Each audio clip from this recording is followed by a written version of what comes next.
latest Porsche. Today we have this Porsche 911 996, and I would like to tell you a couple of things about why you should consider buying a 996, especially now, and what to watch out for when buying a 996. But also I'd like to cover what is good about this car and why you should consider buying this, because we have this in stock right now. To simply put, this has 11 owners, which is a lot, but with all due respect, prestige cars would go through a lot of owners. Secondly, it has a full service history.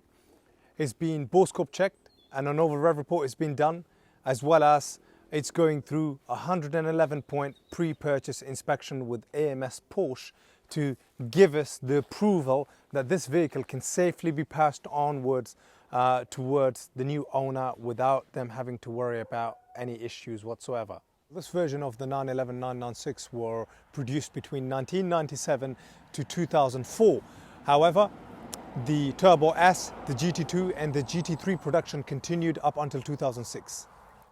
Well, the 996 was the first big step from all the previous generations of 911s, because all the previous generations of 911 all shared a lot of things in common with each other. So this went, well, in this generation, they went from air-cooled engine to water-cooled engine. Furthermore, the only thing that the 996 actually shared with the 993s, 964s and so forth were actually the suspension and the gearbox, which were also slightly tweaked. Two very interesting facts about the Porsche 911 997s. Well, in 1997, thanks to the help from Toyota, they turned Porsche into a very successful business because they taught Porsche how to streamline their business.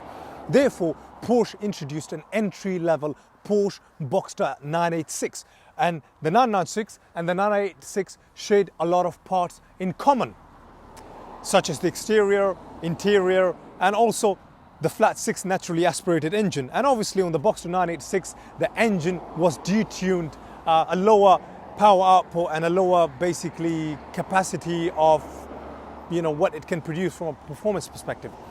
Something interesting, that the newer generation of younger audience and people were introduced to the Porsche 911 in and around that time was done via the Disney Pixar film called Cars.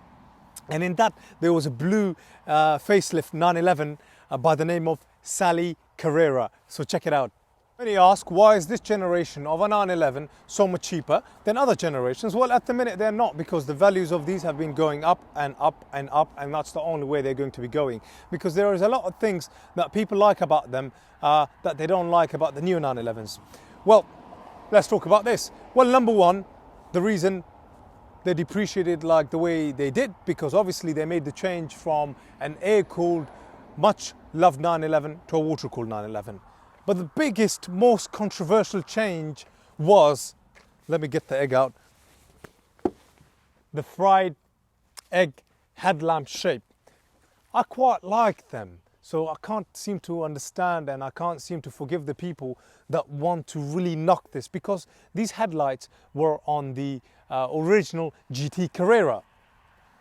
My colleague just took an image of this vehicle, because that's the third controversial thing about this car. He took an image of just the front part of this vehicle. I'm simply talking about from this part to this part. And you can't tell the difference between, up until this point, you can't tell the difference between a Boxster and a 911. So by this, what I meant is, I'm not saying directly this is a 911 but a Boxster. No, it isn't. It is a 911 because the engine is at the back. It's got a completely different driving feel. It's got the badge 911, the way it's set up, the power output. It is a 911 any day of the week. But it does share a lot of common things with the 986 Boxster, such as exterior components, interior components. There are bits and pieces. When you start to see them in the flesh next to each other, it will really surprise you. And also, some of the people out there, in terms of journalists, referred to this generation of 911 at the time as blunder-like body shape compared to a soap bar. Well, let me know what you think and comment below. Most people like to say that the 996 had some common issues. One of those common issues, you didn't have that issue in the turbo models or the GT models. That issue was attributed to the 996. And I would like to talk about that issue, and that's called AMS intermediate shaft bearing. This whole please beep that out. And the simple reason for that is there was a case against Porsche North America by a group of approximately 3,000 individuals, represented by, I think it was called Eisner versus Porsche North America, that said that the AMS bearing in these vehicles were prone to failures. But in reality, Porsche very quickly settled that lawsuit, not because they agreed to the fact that the AMS bearing were prone to failure. They agreed to it because they didn't want any negative publicity.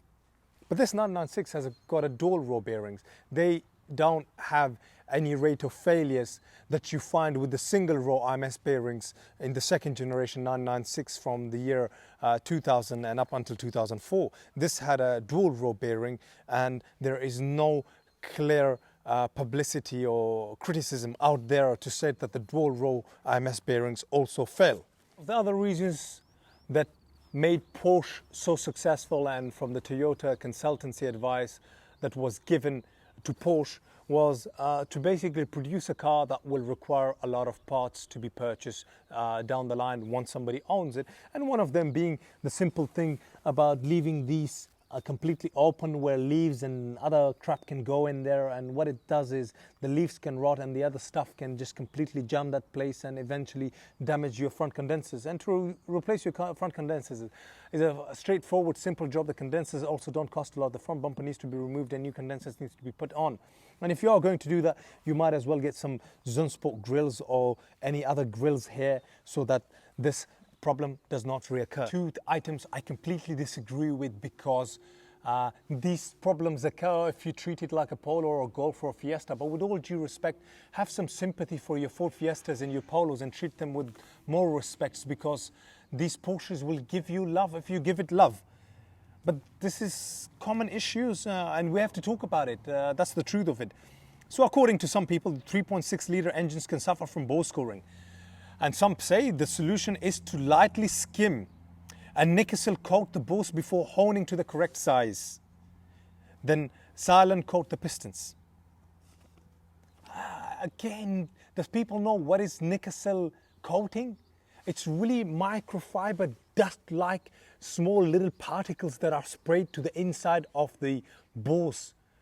With all due respect, if you're going to treat your car badly, nickel will not stop it from future scoring.